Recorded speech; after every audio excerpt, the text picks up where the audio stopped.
नमस्कार दोस्तों, स्वागत है आपका हमारे YouTube चैनल जीके वाला में। आज की इस वीडियो में संविधान से रिलेटेड टॉपिक से क्वेश्चन को सॉल्व करेंगे। ये सभी क्वेश्चंस मल्टीपल टाइम्स एग्जाम में पूछे गए हैं, तो यह वीडियो आपके लिए बहुत ही इम्पोर्टेंट रहने वाली है, तो वीडियो को एंड तक जरूर देखें। तो बिना देरी किए हुए वीडियो को स्टार्ट करते हैं। तो पहला क्वेश्चन है, भारतीय संविधान में किस प्रकार की शासन व्यवस्था को अपनाया गया है? तो भारतीय संविधान में संसदीय प्रकार की शासन व्यवस्था को अपनाया गया है, तो इसका ऑप्शन नंबर सी करेक्ट हो जाएगा। और यह प्रावधान किस देश से लिया गया है? तो यह यूके देश से लिया गया है। अगला क्वेश्चन है, किस अधिनियम के द्वारा सर्वप्रथम देश में द्विसदनीय व्यवस्था का प्रारंभ हुआ था? तो यह भारत सरकार अधिनियम 1919 के द्वारा सर्वप्रथम देश में द्विसदनीय व्यवस्था का प्रारंभ हुआ था, तो इसका ऑप्शन नंबर सी करेक्ट हो जाएगा। अगला क्वेश्चन है, भारतीय संविधान को हाथों से लिखने वाला व्यक्ति कौन था? तो भारतीय संविधान को हाथों से लिखने वाला व्यक्ति प्रेम बिहारी नारायण रायजादा था, तो इसका ऑप्शन नंबर ए करेक्ट हो जाएगा। इनको संविधान लिखने में कुल 6 महीने लगे थे और संविधान बनने में कुल कितने दिन लगे थे? तो संविधान बनने में 2 साल 11 माह और 18 दिन लगे थे। अगला क्वेश्चन है, भारत की संविधान सभा में मौलिक अधिकारों, अल्पसंख्यकों, जनजातीय व बहिष्कृत क्षेत्रों से संबंधित सलाहकार समिति के अध्यक्ष कौन थे? तो यह थे सरदार वल्लभ भाई पटेल, तो इसका ऑप्शन नंबर डी करेक्ट हो जाएगा। अगला क्वेश्चन है, निम्नलिखित में से किस वर्ष में भारत के संविधान में 9वीं अनुसूची संलग्न की गई? तो ये 1951 में जो पहला संविधान संशोधन हुआ था, उससे संविधान में 9वीं अनुसूची संलग्न की गई, तो इसका ऑप्शन नंबर ए करेक्ट हो जाएगा। अगला क्वेश्चन है, भारतीय संविधान की निम्नलिखित अनुसूची में से कौन सी संघ और राज्यों के बीच शक्तियों तथा कार्यों के आवंटन को परिभाषित करती है? तो यह 7वीं अनुसूची है जो संघ और राज्यों के बीच शक्ति तथा कार्यों के आवंटन को परिभाषित करती है, तो इसका ऑप्शन नंबर सी करेक्ट हो जाएगा। अगला क्वेश्चन है, निम्नलिखित में से कौन सा विषय भारत सरकार की राज्य सूची का भाग है? तो यह कृषि है, तो इसका ऑप्शन नंबर डी करेक्ट हो जाएगा। कृषि राज्य सूची का भाग है। अगला क्वेश्चन है, भारत के संविधान की निम्नलिखित अनुसूचियों में से कौन 3 सूचियों संघ, राज्य और संवर्ती को मूर्त रूप देता है? यह 7वीं अनुसूची है जो संविधान के संघ, राज्य और संवर्ती सूची को मूर्त रूप देती है। अगला क्वेश्चन है, संविधान सभा ने भारतीय संविधान को कब अपनाया था? तो ये 26 नवंबर 1949 को अपनाया था। इसी दिन को संविधान दिवस के रूप में मनाया जाता है। और संविधान को लागू कब किया गया? तो संविधान को लागू 26 जनवरी 1950 में किया गया था। अगला क्वेश्चन है, संविधान सभा के सचिव निम्नलिखित में से कौन थे? तो संविधान सभा के सचिव HBR अयंगर थे, तो इसका ऑप्शन नंबर ए करेक्ट हो जाएगा। अगला क्वेश्चन है, भारतीय संविधान में विधायी प्रक्रिया किस देश से ली गई? तो ये यूनाइटेड किंगडम से ली गई, तो इसका ऑप्शन नंबर सी करेक्ट हो जाएगा। अगला क्वेश्चन है, राज्य सूची के निम्नलिखित में से किस मामले पर दिल्ली का विधानमंडल कानून बना सकता है? तो ये हेल्थ के मामले पर दिल्ली का विधानमंडल कानून बना सकता है, तो इसका ऑप्शन नंबर सी करेक्ट हो जाएगा। अगला क्वेश्चन है, निम्नलिखित में से कौन 1946 में ब्रिटिश सरकार द्वारा भारत में भेजे गए कैबिनेट मिशन के सदस्य थे? तो यह थे पैथिक लॉरेंस, तो इसका ऑप्शन नंबर सी करेक्ट हो जाएगा। अगला क्वेश्चन है, भारतीय संविधान में न्यायिक समीक्षा की शक्ति किस देश से ली गई? तो यह USA देश से ली गई है, तो इसका ऑप्शन नंबर बी करेक्ट हो जाएगा। अगला क्वेश्चन है, प्रथम गणतंत्र दिवस 26 जनवरी 1950 को भारतीय संविधान ने किस ब्रिटिश अधिनियम का स्थान लिया? तो यह भारत सरकार अधिनियम 1935 का स्थान लिया, तो इसका ऑप्शन नंबर डी करेक्ट हो जाएगा। अगला क्वेश्चन है, भारत के संविधान में संवर्ती सूची की अवधारणा कहाँ से ली गई? तो ये ऑस्ट्रेलिया देश से ली गई, तो इसका ऑप्शन नंबर ए करेक्ट हो जाएगा।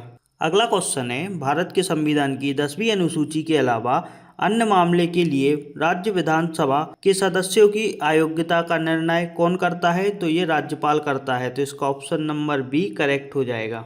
अगला क्वेश्चन है, निम्नलिखित में से कौन सा भारतीय संविधान की प्रस्तावना का हिस्सा नहीं है? तो यह संघवाद हिस्सा नहीं है, तो इसका ऑप्शन नंबर डी करेक्ट हो जाएगा। अगला क्वेश्चन है, निम्नलिखित में से कौन एक भारतीय संविधान के उद्देश्यों को प्रतिबिंबित करती है? तो यह संविधान की प्रस्तावना संविधान के उद्देश्यों को प्रतिबिंबित करती है, तो इसका ऑप्शन नंबर बी करेक्ट हो जाएगा। अगला क्वेश्चन है, भारतीय संविधान के किस अनुच्छेद में नए राज्यों के प्रवेश या स्थापना का प्रावधान दिया गया है? तो यह आर्टिकल 2 में दिया गया है, तो इसका ऑप्शन नंबर बी करेक्ट हो जाएगा। आर्टिकल 2 में नए राज्य के प्रवेश या स्थापना का प्रावधान दिया गया है। अगला क्वेश्चन है केंद्र शासित प्रदेश पौंडुचेरी का नाम बदलकर पुडुचेरी किस वर्ष किया गया? तो यह 2006 में किया गया था, तो इसका ऑप्शन नंबर बी करेक्ट हो जाएगा। अगला क्वेश्चन है भारतीय संविधान के अनुच्छेद 5 से 11 किससे संबंधित हैं? तो ये भारत की नागरिकता से संबंधित हैं, तो इसका ऑप्शन नंबर ए करेक्ट हो जाएगा और भारत में सिंगल सिटीजनशिप है। अगला क्वेश्चन है नागरिकता संशोधन विधेयक 2019 संसद में कब पारित किया गया था? तो यह 11 दिसंबर 2019 को पारित किया गया था, तो इसका ऑप्शन नंबर बी करेक्ट हो जाएगा। अगला क्वेश्चन है भारतीय संविधान का कौन सा अनुच्छेद भाग 3 के अधिकार के प्रवर्तन से संबंधित है? तो भारतीय संविधान का अनुच्छेद 32 भाग 3 के अधिकार से प्रवर्तन से संबंधित है, तो इसका ऑप्शन नंबर डी करेक्ट हो जाएगा।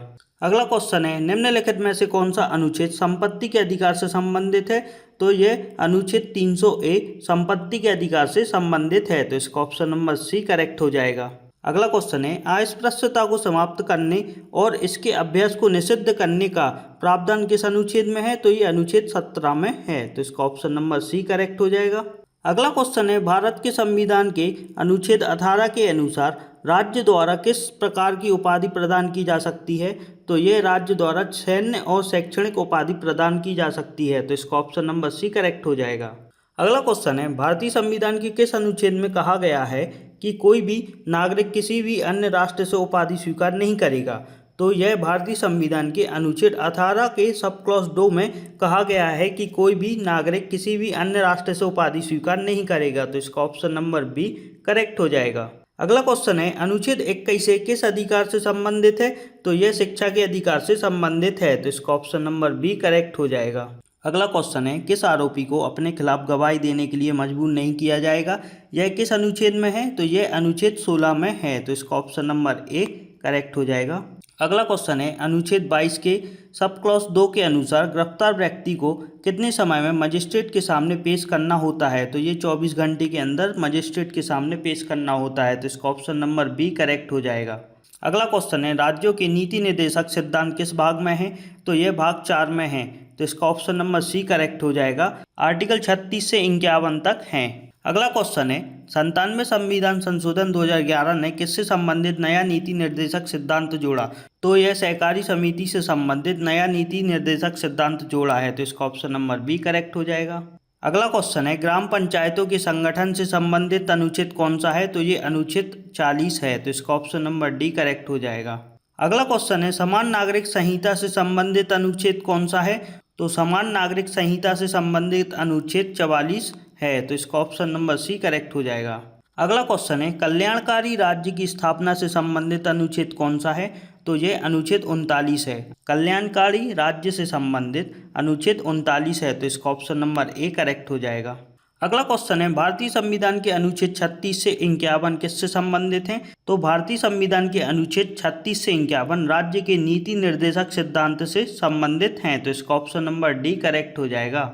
अगला क्वेश्चन है मौलिक कर्तव्यों को किस संशोधन द्वारा जोड़ा गया? तो यह 42वें संविधान संशोधन द्वारा जोड़ा गया था, तो इसका ऑप्शन नंबर ए करेक्ट हो जाएगा। वीडियो का आखिरी क्वेश्चन है किस समिति ने कर भुगतान को मौलिक कर्तव्य बनाने का सुझाव दिया था? इसका आंसर आप लोग हमें कमेंट बॉक्स में करके बताएं। वीडियो अच्छी लगी हो तो वीडियो को लाइक कर दें, चैनल पे नए हो तो चैनल को सब्सक्राइब कर दें। मिलते हैं अगली वीडियो में। जय हिंद।